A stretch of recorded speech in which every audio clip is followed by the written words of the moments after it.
Rob, it's so great to see you again. It's been a while. How are you doing? Yeah, I'm good. I'm good, Megan. Thank you. Yeah, it's great to be here. How are you? I'm doing good. I'm warm. Yeah, same. um, Yeah, I have the AC yeah, blasting. I hope it's not disturbing the conversation. I turned to the whatever they call it, like the mic sound cancellation thing, but sometimes the technology doesn't work well. yeah. You sound good. I also Okay, have good. my AC blasting and I have a fan going, and I always worry about the fan, but so far I can't hear it. So I think that the StreamYard sound settings are working for us. But yeah, Yeah. it's uh, I'm wearing long sleeves and because I have to go to this event after and I'm just ready to go and that's one reason why I have the AC blasting. And I remember years ago I was at this academic conference and this female professor pointed out that the reason why these conferences in these buildings, why the AC is always blasting at like full volume or whatever, full setting, is because men wear like suits and layers, and women's clothing there are far fewer layers for sort of business casual attire. And so the women are freezing and the men are sweating because yeah. even with all of the AC blasting, all these layers, I'm constantly like during the summertime I'm miserable. And I think women are miserable for the opposite direction, right? Because they're cold all the time.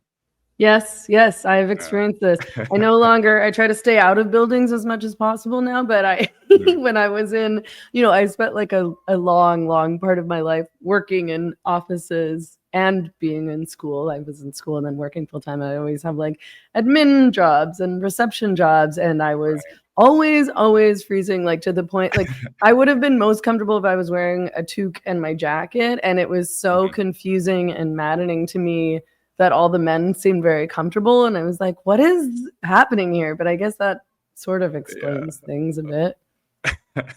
Yeah, the differential attire. Yeah, we got to get on that. We just got to make everyone the The same one problem gender. feminism hasn't solved yet.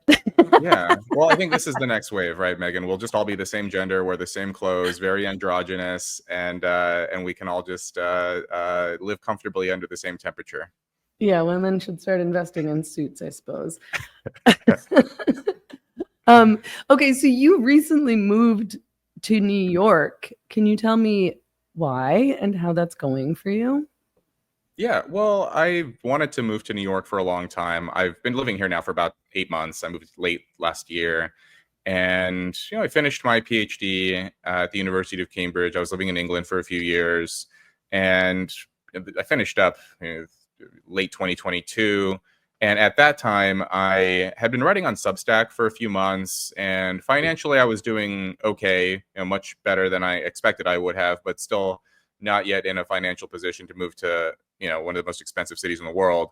But with some time, the book did well, Substack's doing well. I finally decided to make the move over here, and it was one of these things where I went to college, and like half of my friends live, they work in finance, they work in consulting, they work in law firms, the kind of jobs that are popular in New York. So a lot of my college friends moved here, and I wanted to move here and see what it would be like. Every time I visited, I really enjoyed it.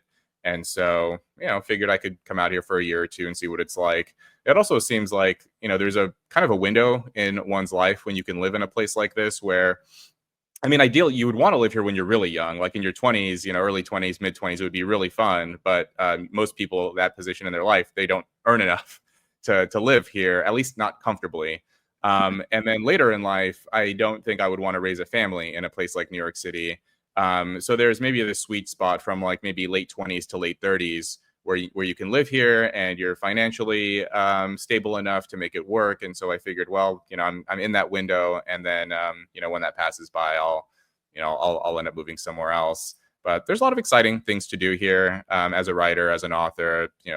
Media events, podcasters, book launch events. I'm going to this conference after our conversation on AI. And Oh, New York, everyone passes through and New the end York. of There's the always some world. interesting yeah, right. Well, it's funny, I'm talking as if there's going to be a future, like, oh, someday I'm going to move whatever to the suburbs or something. But if you believe the AI gurus and the doomsayers, there's not going to be a future. So if I die, I guess there are worse places to die or be eaten up by the robots than here. Yeah, well, I mean, I'm actually curious since you mentioned it, what you think about the. I'm like an AI doomsdayer. Hmm. Not necessarily that I think AI will kill us all, although maybe it will. Like the humanoid robots will probably turn on us. Um, but I have a number of worries about AI. First of all, that people will stop being able to think for themselves and think at all and stop reading. And if you're getting AI to write for you and answer all your questions for you and figure out your relationship texts for you, I'm like, this doesn't bode well for our brains, I don't think. And then of course that AI is going to make so many people and jobs obsolete. I'm not too worried about us because, I mean, maybe I should be more worried about us and maybe I'm being overly optimistic, but I'm not sure that we're replaceable because I think people like us, they read our writing because we're not AI. Yeah, yeah, it's a good point, and that I share those concerns too. That people will lose that ability to think, that mental muscle of solving problems for themselves. And I guess the opposite position, the defenders might say, well, people have always worried about this. That when calculators were invented, the worry was that people would stop learning how to do arithmetic, and people have. My mom, I was visiting her recently, and she went on this kind of boomer rant about how she used to work as a cashier at a truck stop when she was young, and she could very quickly do the math. Back then people paid in cash most of the time, and so people would give her cash, and she'd do the math and give them the change. And she's like, look, Rob, now if you ring up a chart, or like go to cashier, they ring it up, it's $10.01. You give them a 20 and 1 cent. Watch their eyes. They blue screen, they crash, like they have no idea what's going on, because obviously you just give them $10 back, right? $10.01, $20.01, give them a 10. You're making it easy on them, but they don't know how to do that anymore. And so, because everyone's just used to cards, to Apple Pay, or to calculators doing all the math for them. And I get that, but on the other hand, like there are kind of basic tasks that people have to think about, or dense reading, or summarizing something, or I mean, I'm just seeing like a lot of people not even answer to like emails anymore. They just like expect the AI to answer the email, and they're not even doing anything on the opposite side of that. So yeah, and then self-driving cars, I worry about that too. That driving is one of the number one kind of blue collar jobs in the world, and I've seen Waymos in San Francisco and other cities now, and what's going to happen with those jobs. It's funny with the self-driving car thing. I thought it was going to be like autopilot with airplanes, where like there's still a pilot in the seat, right? Like the autopilot is flying the aircraft, and then you have a pilot sitting there just kind of monitoring. And I thought maybe with self-driving cars there would be something similar, where you'd have a human driver in the driver's seat, just whatever, playing on his or her phone or whatever, while the car is driving, just in case they had to do a manual override. But they don't. It's just there's nobody there. Have you been in a Waymo, Megan, or any kind of No, self-driving? oh God, they Okay. terrify me. I remember seeing some last time I was in San Francisco, which was like I maybe a couple years ago, even a year or two ago at least, and I was pretty freaked out at that. But I don't Okay. think I want to go in one. Yeah. I mean, I've done it a couple of times. The first time it was an interesting novelty, and then I been in a couple more, and I don't know. I mean, I'm intrigued by it, but also, yeah, the implications for work, for not just taxis and Uber drivers, but for truck drivers and forklift operators and all these other jobs. Like, what's going to happen? Because I think there is this dream that once all the work is being done by robots, we'll have time, like all of our time will be freed up to do more fulfilling work tasks. People will start taking up violin and painting and That's like the communist calligraphy. fantasy, right? Yeah. What is it, like fully automated luxury communism? But instead, if you look at, I mean, we already are seeing growing numbers of people on workers' comp and disability and unemployment benefits. Like the number of what they call like prime aged young men who are not in the workforce, or prime aged men, I guess. Like I think it's 25 to 54. That demographic of men, the number of men proportionally who are out of work has increased like, I don't know, 5x since the 1970s. And when economists look at what they're actually doing with their time, they're not playing violin and learning calligraphy. these guys are mostly just, sports app gambling and porn and video games and just kind of smoking weed, hitting the dab pen and wasting away. And I don't have anything against those things, within moderation, if you do that on the weekends or in the evenings or whatever. But if you're doing that, 60 hours a week, that is all you do, that's not really a fulfilling life. So yeah, it's going to be a weird next 5 to 10 years, I think. Yeah, I think so too. And it's funny because I mean, I think when I grew up in a very leftist family, and I was alternately, a Marxist or a communist or a socialist. However, I decided to label myself mostly as a socialist for most of my life until maybe like 5 or 6 years ago or something like that. And that was what I thought, that it would be great if people didn't have to work because we could spend our time doing, these creative pursuits, and, it would be sort of an idealistic life and world. But the reality is, I mean, I like working, and I think most people on some level do like working. You need to have structure in your life. You need to have purpose. And I now live in a town where, I mean, obviously lots and lots of people do here work a lot. Mexicans work a lot, I work, but I also know the kinds of people who have come here and essentially retired, regardless of whether or not they're at retiring age, and will spend their days, sitting around at the bar.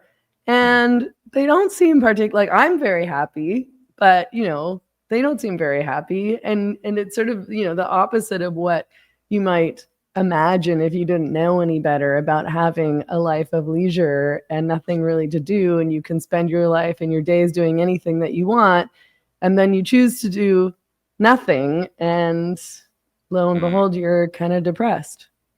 Yeah. There was a book years ago called Flow by this psychologist Mihaly Csikszentmihalyi. So the idea of flow is kind of, it's been popularized. A lot of people are familiar with this idea of being in a certain mental state of maximal effectiveness and creativity, like you're sort of operating at the boundary of your limits of your capabilities, and that's when people feel sort of the most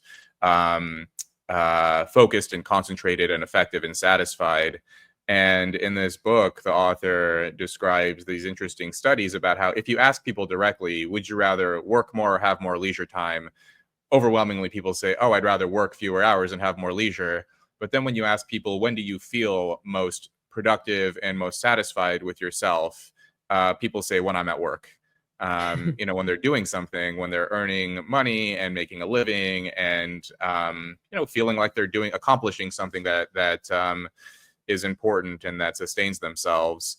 And so, yeah, I think it's, like you said, like for people like you and me, it's interesting. I think there are certain occupations where if you have leisure time and you're in a position to convert that leisure into a kind of work, right? Like if you spend your days reading and thinking and writing and podcasting and that kind of thing, punditry, then maybe it can work. But most people aren't going to be able to do that. And which, it doesn't say people shouldn't try or something if that's what you like, but most people have no interest in doing that. And then there's just not sort of space in the economy for everyone to become a podcaster or a writer or something. So, yeah, I think that, when we mentioned that idea of like communism, the communist dream, sometimes I think like when I read the commentary around this about how the future we won't have work, I think about these two kind of contrasting ideas of human fulfillment. And on the one hand, I think there's this view that once people's basic material needs are met, then they will be able to achieve fulfillment. So once you have that sort of baseline, people are sheltered, they're fed, they're warm, they don't have to think about meeting their own physical needs anymore. Then once they've done that, then they can start to think about self-actualization and fulfillment and creativity and feeling like they are satisfied in their lives. And I think that view is maybe more associated with the political left. And then this other view, which I think is more associated with the political right, is that it's actually the very act of doing the work to meet your own fulfillment, your own material needs, that's fulfilling in itself. That that in the process of having to work, having to sacrifice and suffer and um, doing all of these things to sustain yourself, finding shelter, finding food, finding warmth, building your own life, that as a consequence of that, you thereby feel satisfied with yourself and with your life. And probably there's some truth to both of those.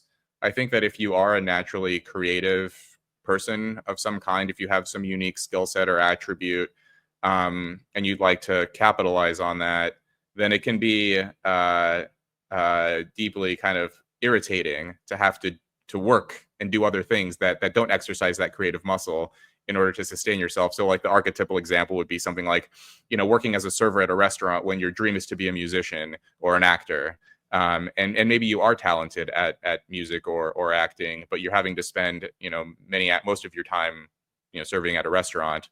But for most people, they don't have unique skills and attributes and talents and those kinds of things. And for those people, I actually think that a more fulfilling life would be doing that kind of work, that kind of labor that maybe in the moment isn't especially exciting, but at the end of the day or at the end of the week, you feel like you've done something. You feel like you've earned that, I don't know, Friday evening beer where you're like, you put in a good week's work and now you can enjoy the weekend. Whereas if every day is the weekend, you start to feel aimless and adrift.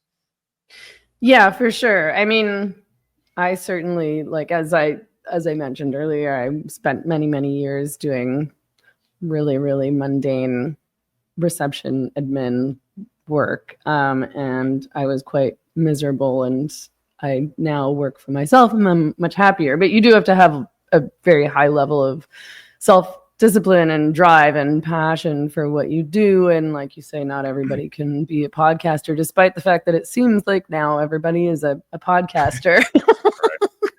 Yeah. Did you ever go through like a communist phase or a socialist phase? Yeah. Well, on the podcast point, I like there's that meme about like men will literally start a podcast instead of going to therapy. And, there's some truth to that. Like most of my friends are guys in their, sort of late 20s and early 30s. And like half of them are like, yeah, I think I could start a podcast. Maybe I'll do a podcast. It makes me so mad. Does it drive you crazy? Like, shut well, up. It is. It's one of these things. It's a little bit like, I talked to an author years ago and he said something like, it upsets. He told me like, when he tells people he's a writer, like this was before I started writing full time, I was still in grad school. And he said, I'll talk to like business executives or lawyers or whatever. And they say, oh, you're a writer. Yeah, I figured, once I retire, once I, reach a point where I'm financially stable, then I'll start writing. And this guy was telling me this upset him because these guys are treating writing as if it's some frivolous thing. Like, oh yeah, once I've made my money, then I can start writing, as if it's not a craft you have to work at constantly. You can't just wake up when you're 63 and decide I'm going to be a writer and have people care about what you're saying. It takes effort and practice and dedication to the craft. And I think there's actually something like this with podcasting too, where podcasting seems deceptively easy because, on the surface level, all you're doing is talking. But all you have to do is listen to like a few bad podcasts before you start to appreciate the good ones, right? The only podcasts most people listen to are the popular ones, the ones that rise to the top of the charts or that get some attention on Substack or Spotify or whatever, get some attention online. And we listen to those podcasts and we think, oh, we could do that. You're not listening to like the 90% of the podcasts where they are like, I've listened to a few of these and they're so bad, where the host doesn't know how to, transition or to bring up topics. They've done no research on the person they're interviewing. And it can be really uncomfortable to listen to those. So yeah, I get annoyed too when I hear that. But did I ever go through a socialist or communist phase? Not really. I think I understand it. I think I went through a point where I thought it was silly, and maybe I went the other direction where initially I was like resistant to it. And then I started to read a little bit about it and to think about it more. And when I realized like when people call themselves socialists or Marxists or something today, they are basing it on sort of second and third hand interpretations of Marx.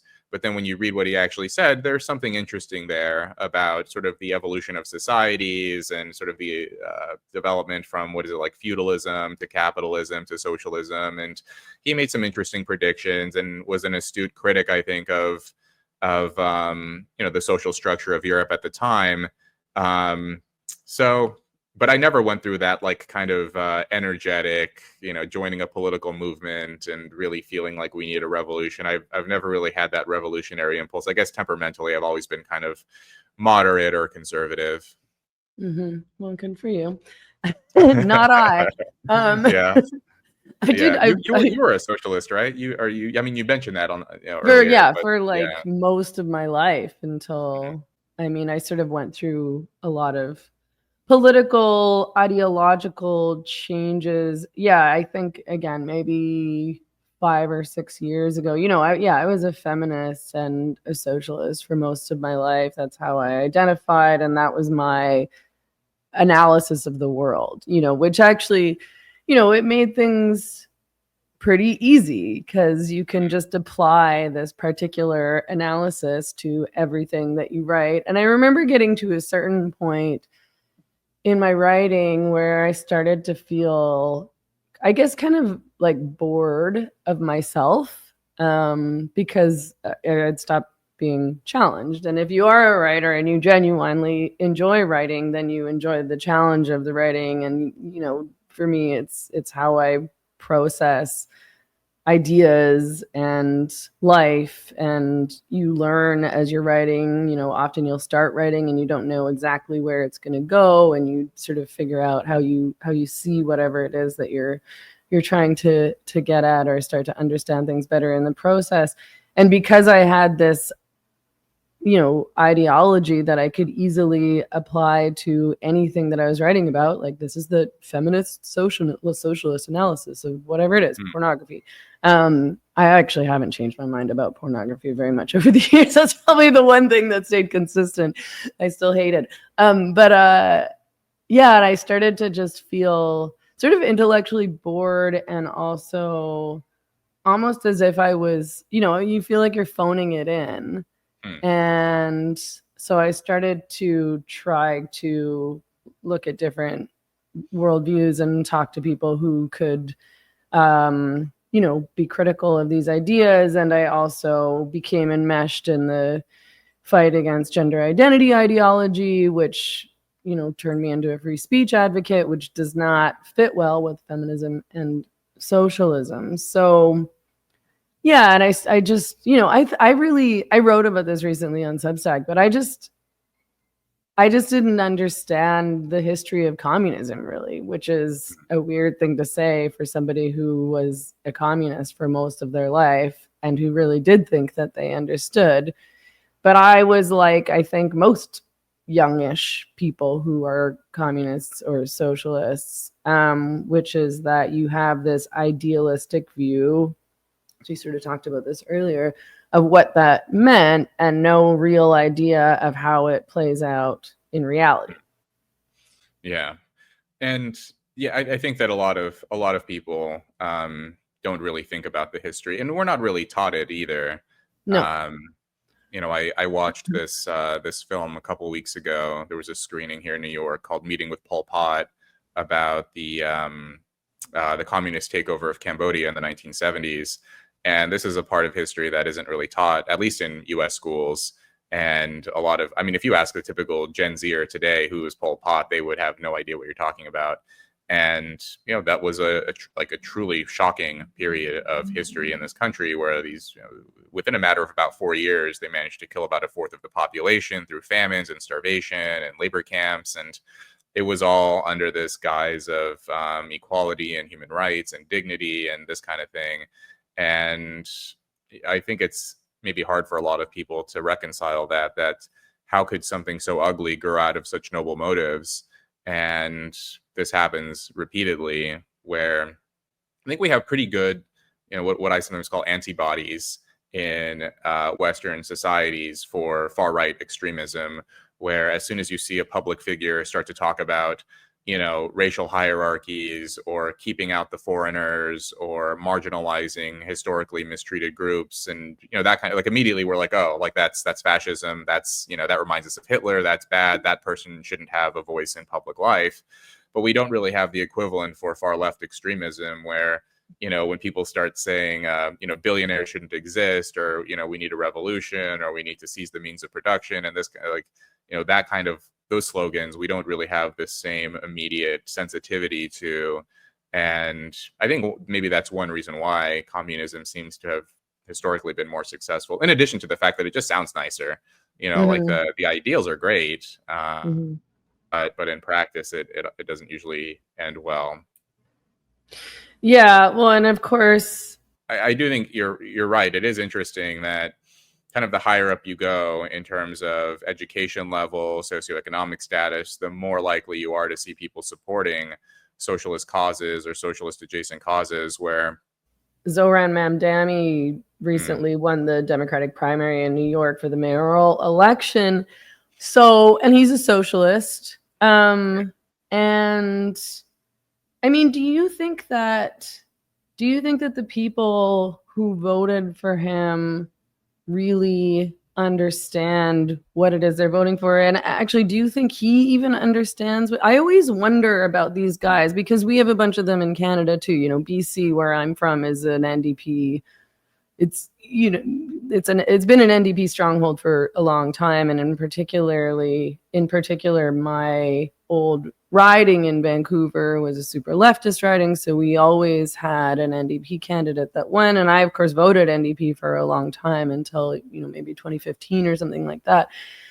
But these guys, these socialists, are always these very privileged, rich guys. And I started wondering, do they even believe what they're saying?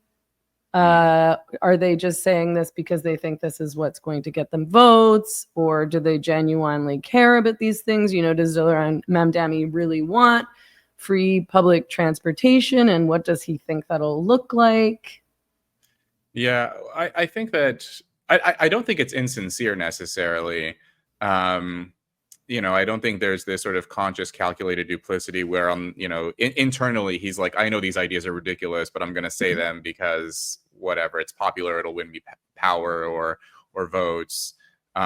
Typically, people manage to convince themselves of whatever beliefs will win them favor.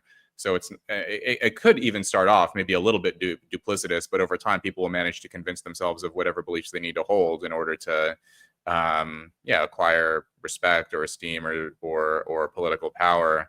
So I do think you're right. It is interesting that kind of the higher up you go in terms of education level, socioeconomic status, the more likely you are to see people supporting socialist causes or socialist adjacent causes. Where I spent most of my life in kind of poor and working class communities, and I was in the military and I took night classes at a community college, and I never once saw like a socialist booth or flyers for sort of communist teach-ins or anything like that at a community college.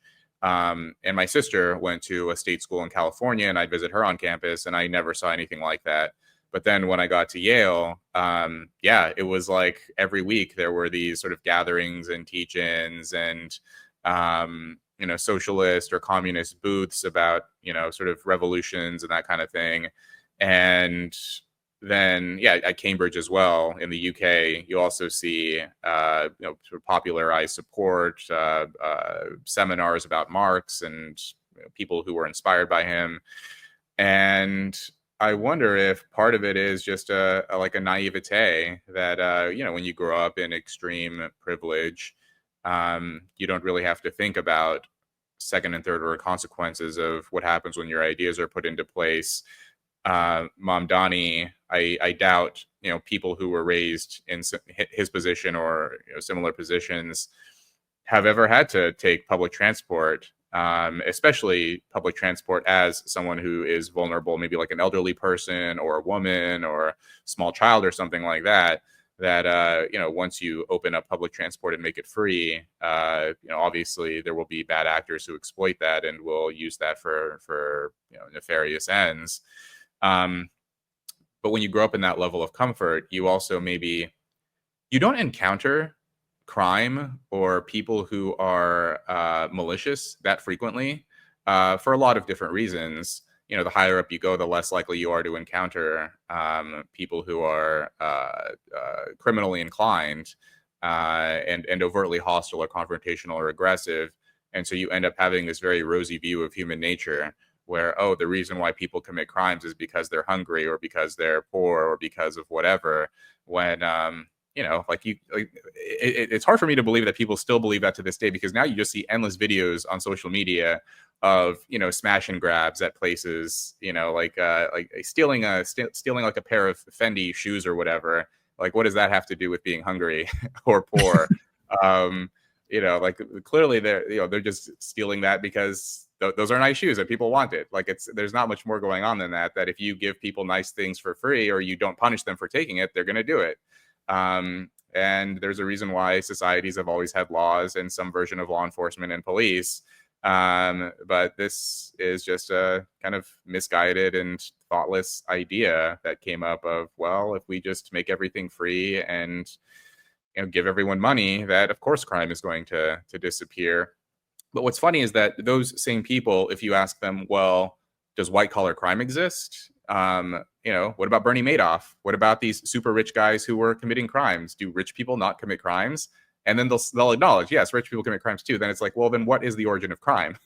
If poverty is the origin of crime, then why do you see rich bankers and senators and CEOs and high-powered people also embezzling money and committing crimes and committing domestic violence and sex trafficking and all these kinds of things? What explains that? And they often don't really have a satisfying answer. Yeah, that's a really good point, actually, because I mean, it's at its core what I was trying to explain, when I was trying to write about this on Substack, about being a socialist for most of my life and why I was drawn to socialism, because I feel like this question has come up lately on account of Zohran Mamdani's win, which is that people are asking about why the popularity of socialism endures, or, at the Free Press, they just published an article by Tyler Cohen who was asking why there's a surge in popularity, especially from young people in terms of socialism. And I mean, I think I get it from my perspective, but I'm quite different than the young people now who are advocating socialism or voting for socialists, because I actually was working class and I was ideologically confused. But part of my interest in socialism was because I could see the massive class differences between myself and then a lot of my classmates, for example, because I was working class, but I lived in an area where I could go to school in a neighborhood at a school where most of my classmates were middle and upper class. So it was very obvious that they had more than me and that they had access to different opportunities than I did, and that they really had a different worldview than I did and related to the world in different ways than I did. And I think, I had a chip on my shoulder about that. But I also genuinely thought, maybe it would be a good thing if we could undo those class differences. But I'm just not sure that that's how this new generation of socialists is seeing things. Yeah, it's a nice thought, but then even when you look at communist societies, you still see that they attempt to abolish these class differences, but then they end up recreating them in different ways. Where, like in China, for example, the Red Guards, they created a new kind of prestige hierarchy of, a lot of young people wanted that red armband, the Red Guards, because that was a signifier of you were a true supporter of the revolution, and you had to earn one of those armbands to join this group. And so just, you sort of invert and then recapitulate class differences all over again. But yeah,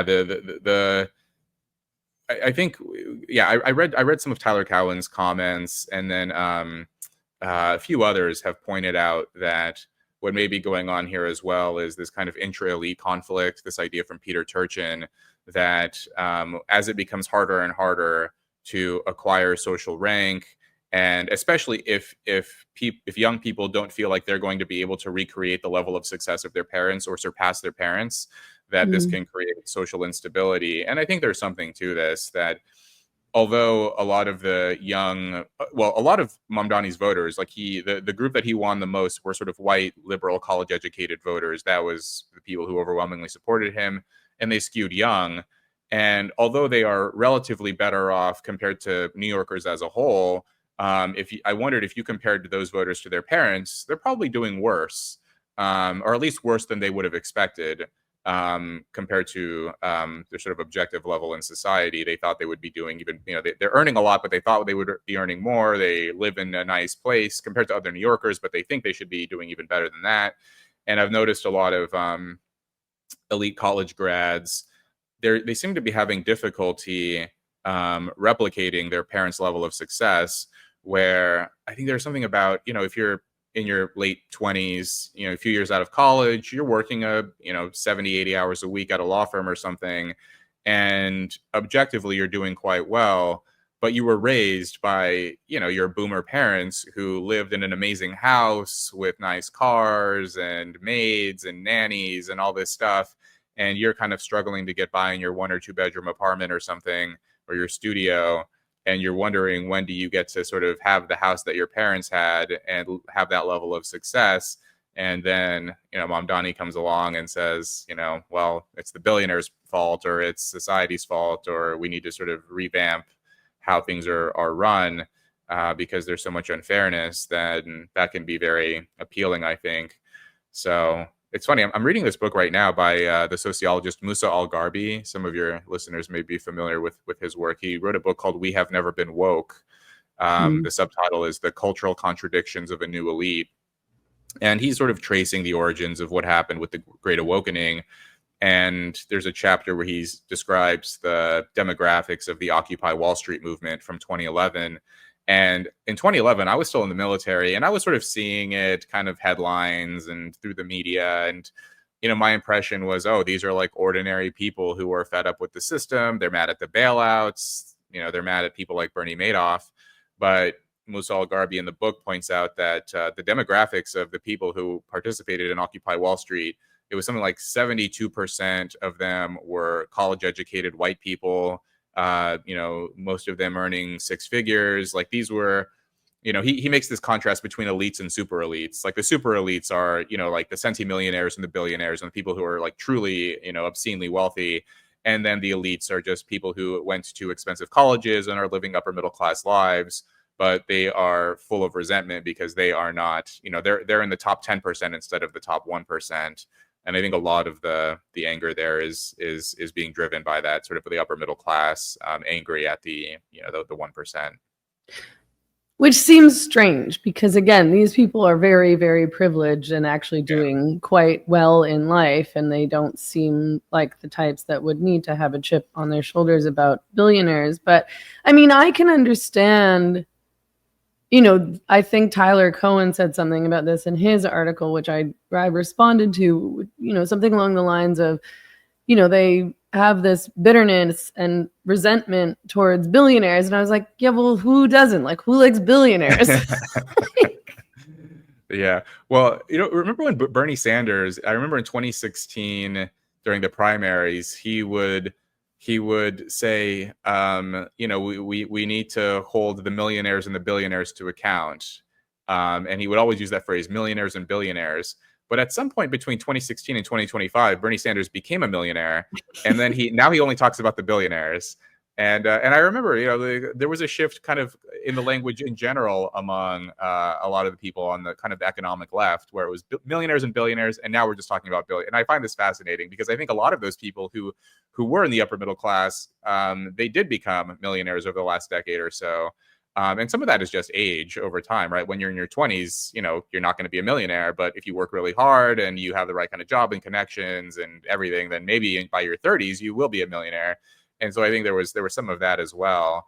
But yeah, it is like, billionaires obviously have overwhelming sort of economic power and disproportionate influence. And I don't really, they're a convenient target, but I don't know, even if we were to strip them of their wealth, what would that actually do for poor people? I sometimes will call out this strange concentration on billionaires. Billionaires shouldn't exist.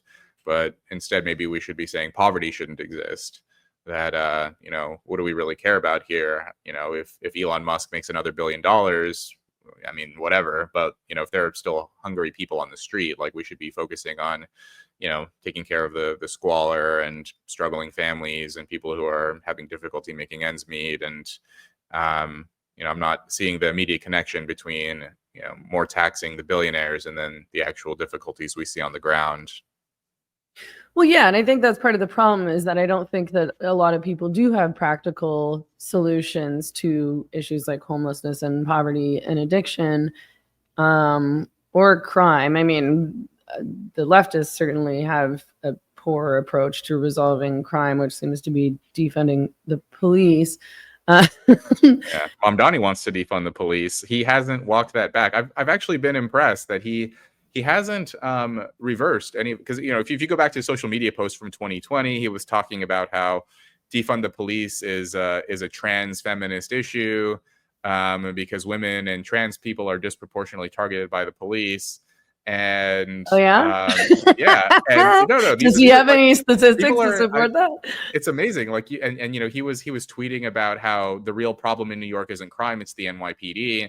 And I think a couple of the NYPD tweets he did take down, but obviously, like, the internet never forgets, right? So there are screenshots of all this stuff, and it's fascinating. Like, but he hasn't made any public statements about how he actually regrets those posts, or that he supports the police, or that whatever. Like, and this guy seems to be on track to become the mayor, and he has not. He got fully swept up in the mania of 2020 of all of the crazy social justice stuff during that time. And you can see, like, some of the some Democrat politicians have said, okay, maybe we went a little bit too far. Or like Gavin Newsom, now he'll say things like, I never supported defunding the police. Whereas Mamdani is just I think he's just going along with it. And maybe I think he's a shrewd political actor.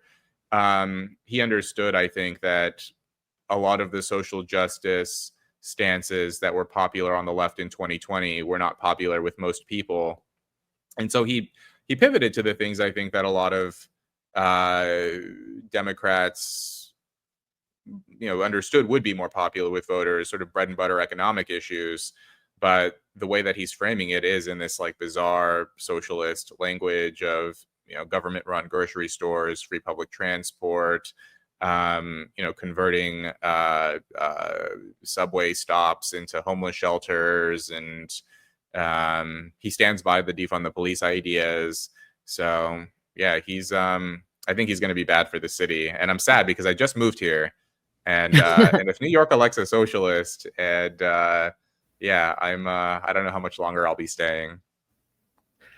Yeah, I don't know that I would either. It seems like things might get. I mean, I already find New York is a bit much for me, but with a defund the police, free public transportation mayor, it seems like things would get notably worse.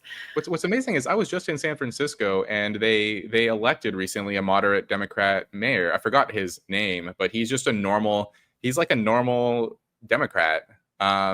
And they surprised. He's like a normal Democrat. Yeah, it's mind-blowing, because over the last 5-10 years, San Francisco went, like, fully into crazy mode. I mean, it still looks really bad. I think it's going to take a few years to fully clean up that city. So San Francisco still, like, visibly looks worse than New York. But it had to get that bad before they finally came to their senses and elected someone normal. Whereas New York, we haven't hit bottom yet. Like, I never thought that New York would be as crazy and as experimental politically as San Francisco, but New York's changed a lot. I've read about sort of like the demographics of New York City. I think it's roughly, like, the proportion of white people in New York has stayed roughly the same over the last 30 or 40 years when Giuliani was the mayor back in the day. But the white population has changed in that, decades ago, it was like a lot of working class ethnic white people, like Irish, Italian, Jewish, Polish, and a lot of them were blue collar workers. Whereas now the majority of whites in New York City are college educated, upper middle class. Like, they just have completely different politics. And like we were saying before, that's like the demographic that is most likely to support social justice causes and socialist politics and that kind of thing. And yeah, we'll see how it goes. Yeah, well, I hope it goes well.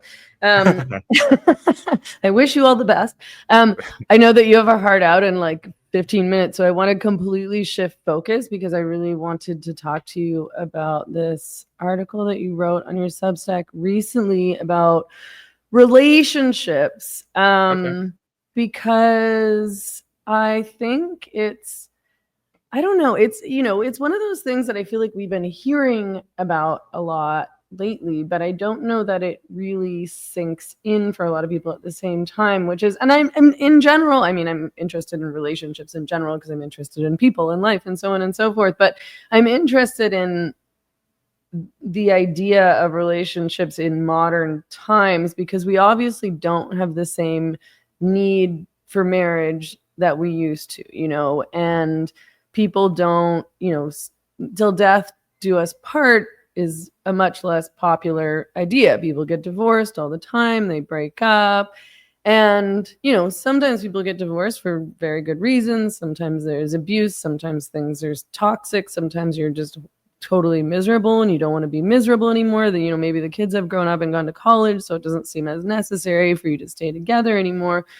But sometimes people break up because they think they just have fallen out of love with their partner. And you write about this, and I write about this, in I think a lot in the past year or two. This idea that sometimes the most exciting relationships and the most exciting attractions are not actually the best predictors of long-term success in a relationship. And often it's sort of the more, boring, maybe an imperfect word, but less exciting, less passionate, less, you kind of feel like you're on drugs or something like that for the first little while, but sort of a more slow burn, you could say. And those are better predictors of long-term success in a Mm. relationship. Yeah, I think that's probably right. That sadly, the people who are the most exciting and energetic and mysterious and all those kinds of things, those might make it for good sort of short-term partners. But if you want to build a lasting marriage, that's probably not the way to go. And I think culturally we used to have some awareness of this, where there was this awareness of you want to look for someone like if you're going on a date, you're going on a date for a reason. You're trying to find a long-term partner. Whereas now I think more and more when young people are dating, it's just let's just see where this goes. And if you take that mindset of I don't have an objective here, I'm just going to go in with no expectations, then of course you're going to respond to those signals of short-term excitement, because you're not going to be constantly evaluating through the filter of will this person make a good long-term partner, will this person make a good husband or a good wife or a good parent. It's just how do I feel? Am I excited or am I bored? And if you use that as your method of approach for dating, then yeah, you're going to find yourself in a series of kind of short-term exciting, like I don't know, it would be like a firework or something, and then it'll burn out. And I saw this clip recently on Instagram of the Call Her Daddy podcast host, Alex Cooper, I think her name is. Yeah. And you might have seen this clip. It was something like like yeah, when you're young, you don't want someone steady. You want you want to be getting ghosted. You want to be, and then she kind of got more graphic than that. Like you want to get your head pushed in a pillow and like all this kind of stuff. And then she's like, and then later you can find someone more stable. And I thought, like, I mean, that's not great advice, but I guess it's better than just the let's just see where this goes advice. At least you're sort of like, if you sort of map out a plan for yourself, like I'm going to have fun for the next 3 years, and then I'm going to start looking for someone more serious. Whereas now, I don't think people are thinking that way at all. But yeah, that post I wrote about, I think you're referring to the intimacy constraints Uh-huh. idea, that when people are initially drawn to someone, they seem so exciting and so full of mystery and intrigue, and then you get to know them, and like we only have so many good stories. Even the most interesting person in the world has a limited number of fun and exciting stories and jokes and quirks and things that you have never encountered before. And then if after a while they, you sort of suck all these stories out of them and you learn everything there is to know about them, you may find yourself getting bored, increasingly uninterested. But that's kind of like the natural cycle of all relationships. I think I mentioned somewhere in that post about how if you talk to older married couples, you'll often find that they can finish each other's stories. Or, I've sat down with older couples and the man will start telling a story that his wife has heard for the seventh time. And she's like, I've heard this one before. And that's probably, in some ways that could be a sign that that maybe the relationship is working, that if you know each other's stories and you can finish them and you can still stand being around that person, that that in itself could be a good sign. Yeah, I thought that aspect was, that rang true for me. When you're getting to know somebody, it obviously is really exciting and everything's new and you're sharing things about yourself and you're learning things about them and you're building intimacy and you're building trust. And once that part kind of wears off, a few years in, and you maybe run out of things to talk about and you're thinking, this doesn't feel very exciting or romantic or passionate at all, and maybe that means that we aren't in love anymore.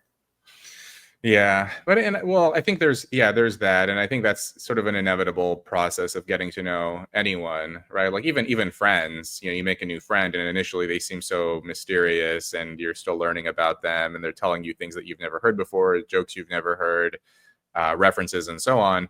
But I think with relationships, I think it does take effort, right? Like you still have to maintain some sense of romance, planning it out in advance.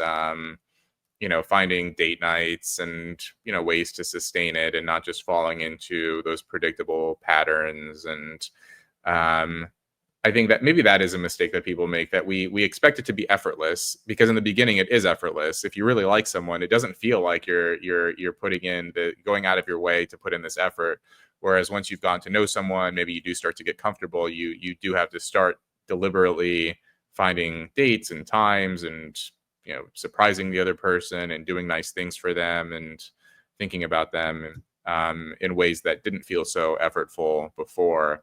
And that feeling of effort is not necessarily an indication of, oh, the relationship's run its course, I've gotten everything I wanted from you, and now it's time to move on. I use that line from Mad Men, that scene where Don Draper, he breaks up with Faye Miller, and he just within 24 hours he falls in love with his secretary, and he calls his girlfriend Dr. Faye Miller, and he's like, oh, I want to be with this other person now, I found someone else. And Faye Miller responds like, well, I hope she knows you only like the beginnings of things, and hangs up on him. And I think, a lot of people enjoy the beginnings of things, not understanding that beginnings are beginnings, and then if you want to truly sustain something and build something meaningful, it'll take more time. That excitement is going to wane. Do you think that in part maybe men and women just are not built to be in forever relationships, or do you just think that our values have changed so much over time that it's stopped being important to us? Probably both to some degree. I don't know if there's necessarily a one size fits all relationship style for everyone. I think historically we used to be aware that like monogamy was pretty good for most people most of the time, and that artists and creatives and avant-garde types and rich people or whatever, like they would have their little private swingers parties or their whatever, they had their own experimental novel relationship setups. But if all of society were to do that, then things would rapidly deteriorate, I think. But I think there's something culturally that's been lost too, where like when I think about my own family, my adoptive family, my grandparents, who've passed away now, but they got married in the 1950s. And my grandmother loved telling the story about how when she was 18 years old and my grandfather was 21, they'd only known each other for about 2 weeks, and he asked her to marry him, and she told him to stop smoking, stop drinking, and stop gambling. and he agreed. And then they got married, and they were married for more than 60 years. And that interaction in itself is unthinkable today, right? Where, like, you know, a 21-year-old guy proposes to an 18-year-old girl after 2 weeks, and she's like, well, don't do all these things I don't like. And he says, okay. And then they get married. Like, that's just not Did he really stop doing all those things? Yeah, he did. He did. Whoa. Okay. And well, at least, I mean, at least to the family. I mean, who knows? Maybe he was, you know, sneaking a scotch here and there without the family's knowledge. But so far as the family knows, he did stick to his promise. And they had 4 kids. My mom and her siblings, so my aunts and uncles, and they were all boomers, born in the 50s and 60s. And these boomers all got married and had kids, and then they all got divorced. Very sort of typical, you know, boomer thing, sort of working class, lower middle class boomers. A lot of them got married and had kids and got divorced. Their kids, who are my cousins, are all, you know, millennials born in the 80s. They all have kids. None of them got married. So they all have partners who they had kids with, but didn't marry any of them. And some of them have multiple kids with multiple partners who they don't speak to. Those kids are Zoomers. And these kids have severe behavioral issues, you know, weird hair colors and aggressive piercings, and don't seem to have any interest in anything other than screens and whatever. And, you know, this is all within the same family over the course of, you know, 60 or 70 years. And yeah, I think that, you know, there was something lost here culturally along the way that, you know, it was just completely different, because my grandparents were much poorer than any other generation subsequent to them. Sort of in the aftermath of the Great Depression, my grandfather dropped out in 8th grade, and he was just in a culture where, you know, if you like someone, you marry them and have a family and stick with them and work hard, and that's what you do. And now no one really knows what to do with regard to relationships, and we're all just kind of making it up as we go along.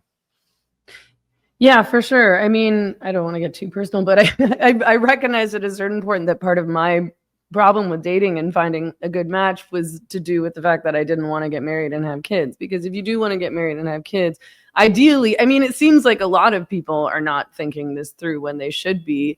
And I offer women, especially women who are younger than me, this advice. You know, if you want to have kids, like, you should be thinking about it and thinking about that when you're dating and planning ahead for that, because you don't want to wait too long and then be super disappointed that you aren't able to, like, make a decision and then choose your partners accordingly. Because if you don't have any structure for dating and who you're seeking in a relationship, like, you know, would this guy be a good father?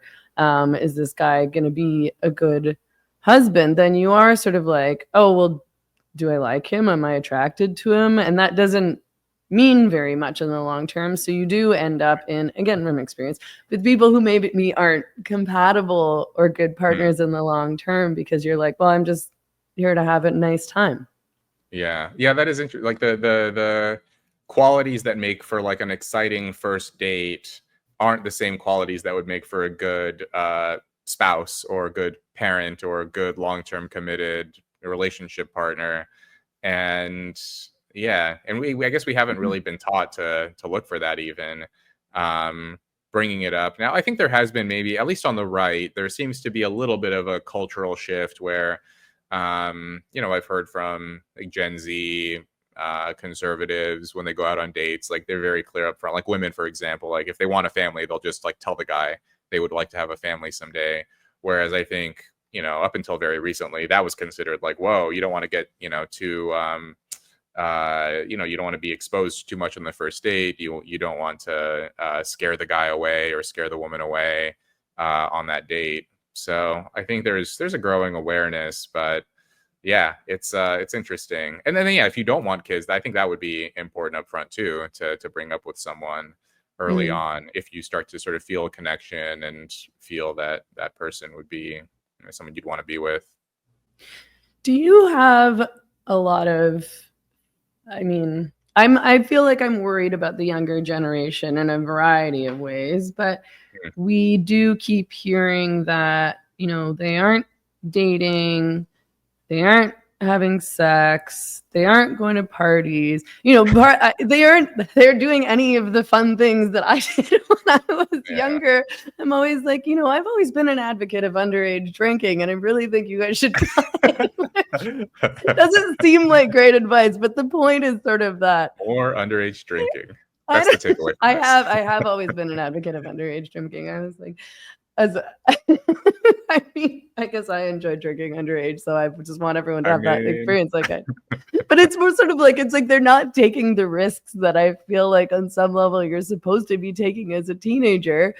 yeah. And then you're supposed to get it together when you get older. But when you're 15, 16, 17, you are kind of supposed to be experimenting and doing bad things and being rebellious. And they're not doing any of those things. And it sounds like they're increasingly neurotic and anxious and depressed. And again, isolated, not getting together, which will have an impact, of course, on future generations. If they're not dating and they're not having relationships and they're not having sex. So I'm wondering if you are as worried about this generation and the future consequences as I am. Yeah, I wrote this piece for the Free Press. It's been 2 years ago now, looking at the alarming trends for Gen Z, where by now, like this has become popularized as a result of Jonathan Haidt's work, Jean Twenge, the Anxious Generation, and that stuff about something happened with the rise of smartphones, where up until the late 2000s, the trend lines were pretty steady with age of first time drinking alcohol or getting a job or having sex or getting your driver's license, all these kind of milestones for your teenage years. And then, yeah, right around 2010, there was a dramatic decline. And most of the time, it's just, people think smartphones or social media is responsible for this. And yeah, it's concerning. I mean, when I talk to teenage Gen Zers, and they don't seem to have an interest in driving, for example. And that blows my mind that, when I was 16, it was like you couldn't wait to get a driver's license. And I think part of the motivation is you want to look cool to your friends, you want a place to drive around and go on dates and impress girls and that kind of thing. And I wonder if now, I mean, in part, kids have Uber or whatever, and then if they're just watching porn and they have no motivation to go on dates and meet girls, then yeah, driving objectively is kind of a nerve-wracking. It can be anxiety, especially you've never done it before, and there's no motivation to do it. Then why would you get a driver's license if you don't feel that need to do so?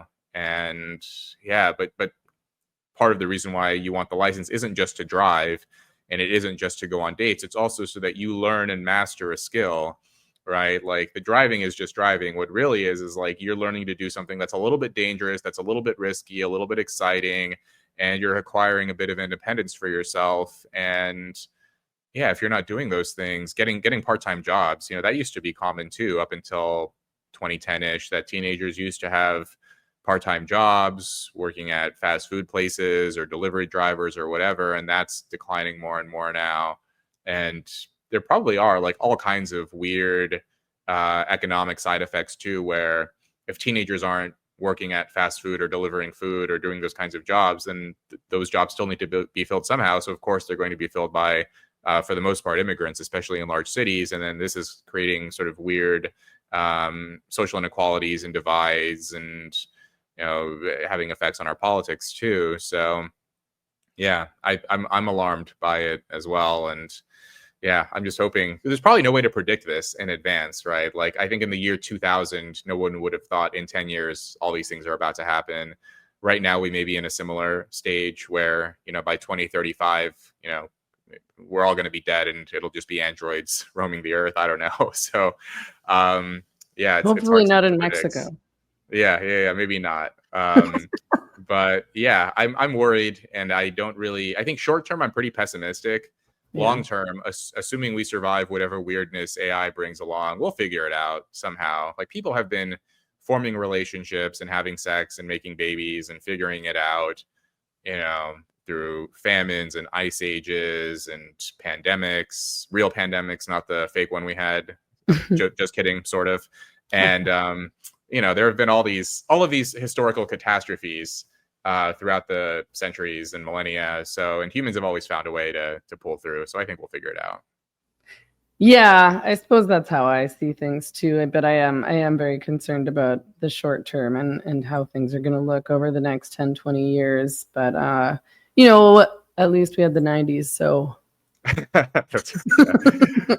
Yeah. I know you have to get going. Do you want to tell us what you're working on right now and how people can find you online and things like that? You can get my book. It's out in paperback. My memoir, Trouble, the memoir of foster care, family, and social class. You can find my Substack, robkhenderson.com. And yeah, I'm on social media at Rob K. Henderson. Okay, awesome. It was so great to talk to you again, and I hope that we can do it again soon. Yeah, absolutely. Thank you, Megan. Okay, take care. Bye-bye. You too.